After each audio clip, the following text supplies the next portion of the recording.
في ناس دايما فعلا في حياتنا بتحس ان هم مستكترين عليك كل شيء في حياتك، ودايما شايفين ان هم ما عندهمش اي حاجة مميزة في حياتهم اصلا. يعني هم ما عندهمش نعم خالص، يعني هم مش حاسين باي نعمة ربنا جل شأنه عطاها لهم اصلا خالص. لا نعمة ان هم شايفين ولا ماشيين ولا بيخدموا نفسهم بنفسهم ولا قادرين يعني على قوت يومهم، ولا عيالهم اصحاء حواليهم. كل النعم اللي هم متمتعين فيها ومن ساسهم لراسهم ربنا مغرقهم فيها مش حاسين بيها.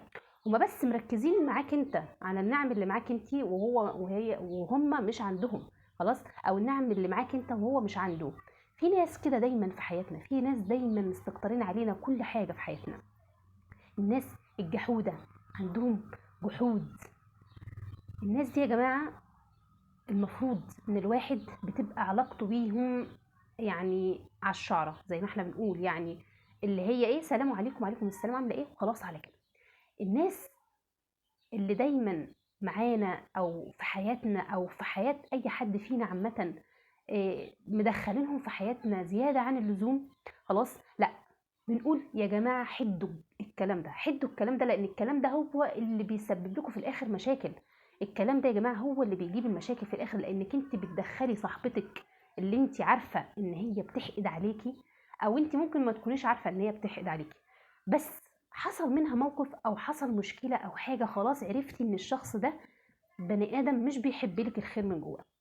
طب خلاص بقى، اقف على حد هنا، خلاص انا عرفت بقى خلاص ان الشخص ده او الشخصيه دي لا ما بتحبليش الخير من جواها، فخلاص ستوب لحد هنا.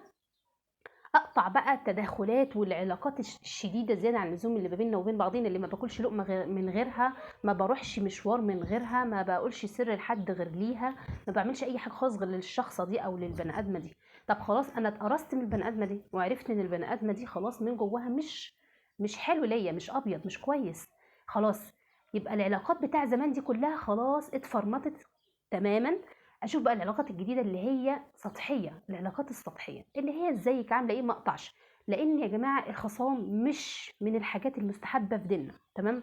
فانت مش، يا اما مش انت ما تدلقيش خالص، مش كل سرك وعيبك يبقى بره حياتك للشخص ده، يا اما تروحي قافله عليها تماما. لا، يبقى برضو في ما بيننا السلام بتاع ربنا وفي بيننا السؤال بتاع ربنا، تمام؟ علشان ما نبقاش من ضمن الناس اللي ربنا قال عليهم اذا خاصم فجر، تمام؟ يا بالك بقى لما بتكون العلاقات دي كمان ايه، علاقات أسرية أو صلة رحم زي ما احنا بنقول. طيب لو صلة رحم، لا تماما مش هينفع يا جماعة ان احنا نقطع صلة الرحم خالص. يعني مثلا بنت عمي مش عارفة شفت منها ايه، اختي شفت منها ايه، اخويا شفت منه ايه. لا، صلة الارحام يا جماعة بالاخص ما ينفعش خالص خالص ان احنا نقطعها تماما، تمام؟ فاحنا بنقول انا عرفت الشخص ده اتعامل معاه بقدر عقله بقى، بمقدار ما هو شايفني ايه او عايز يفكر فيا ازاي، تمام؟ انا عرفت الشخص ده ما بيحبليش الخير، دايما باصص لكل النعم اللي عندي، مش شايف اي نعمة عنده، دايما حاطط ميكروسكوب في حياتي انا بس. لا، خلاص الشخص ده بسستم له حياته معايا، بسستم المواقف اللي المفروض تحصل معاه انا وهو، تمام؟ خلاص الحياه اللي كانت ما بيننا زمان وكل حاجه كانت معاها او معاه او كل صغيره وكبيره الشخص ده كان لازم يعرفها في حياتي، لا خلاص ستوب، خلاص ستوب لحد هنا، حطي نقطه وابدأي من اول السطر، تمام؟ صله الارحام زي ما احنا قلنا يا جماعه، يعني مثلا اخت جوزك، خلاص، اختك، الناس دي بتبقى طبعا في ناس يعني، وممكن تكون صاحبتك طبعا، لان اوقات الصحاب بتبقى اعز عندك او صاحبتك اعز عندك من اختك اللي جايين من بطن واحده او اخوات من دم واحد. خلاص، كتير وبنشوف كده كتير يا جماعه على فكره. فممكن تكون آه، الحد اللي شفتي منه الحاجه الوحشه دي او الجحود او النكران الجميل او ان هو يحب لك اي حاجه وحشه تحصل لك، اعوذ بالله، ممكن يكون من دمك، من نفسك، منك، حته منك. فطبعا ده استحاله ان انت تقطعي معاه او تقطعي رحمك معاه خالص، استحاله. بس انا بحط نقط زي ما انا قلت، خلاص الشخص ده انا عرفته بالشكل ده وبالفكر ده وبالسواد ده جوايا، خلاص انا بتعامل على هذا الاساس، اعرف اقول ايه وما اقولش ايه، واعرف ادخله في حياتي في انهي نقطه بالظبط وانهي نقاط ما ينفعش يعرفها عن حياتي اصلا، تمام. فما ينفعش نقطع تماما يا جماعة، لا، بنتكلم عادي وبنسأل عادي من بعيد لبعيد. في خط كده ما بقاش يتعدى خلاص، يعني في خط كده ما بيننا وبين علاقتنا خلاص بقى استحالة بقى يتعدى. تمام.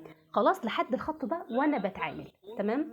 ازيك، عامله ايه، الاخبار، الحمد لله والله كويسين، مفيش اي مشكله حصلت في بيتي توصل لها او اعرفها بيها، مفيش اي حاجه جديده انا جبتها اعرفها بيها. تمام. مفيش الكلام ده خالص، الكلام بتاع زمان ده خالص، خلاص ستوب لحد هنا وستوب. تمام. بايدك انت، بايدك انت اللي استثمري حياتك وتعرفي نفسك الناس اللي بيحبوك فعلا عن جد. فكنت عايز بس اقول الكلمتين دول، لان الكلمتين دول اي حد فينا واقع فيهم الفتره دي، وان احنا بنتخدع كتير كتير. على قد ما تقدروا تقولوا في ناس كنا فاكرينهم ان هم يعني اقرب منا لنفسنا زي ما بيقولوا، بس بيطلع العكس تماما يعني. فما تزعلوش خالص خالص، بيحصل في يعني في معظم المجتمعات زي ما بنقول، وفي معظم البيوت زي ما بنقول. بس الشاطره اللي خلاص اتلدغت من جحر مره ما ترجعلوش تاني، ما ينفعش اتلدغ منه تاني، خلاص على كده انا ماشي، ما كنتش واخده بالي وكنت طيبه وكنت كيوته وحلوه وحنينه وحلوه، وكل اللي عندي كان ظاهر وطالع للي حواليا، حصل حاجه زي كده خلاص اكون ذكيه بقى وشاطره، وما ينفعش اقع في اللي انا وقعت فيه ده مره تانية خالص. تمام. فلحد هنا وانا قلت اللي عندي، ويا رب يا رب اللهم امين جميعا، يعني احنا كلنا جميعا ما نقعش في الغلطات اللي كنا بنقع فيها قبل كده، ونرجع زي زمان مع الناس اللي ظهر لنا منهم ان هم فعلا مش ابيض. سلام.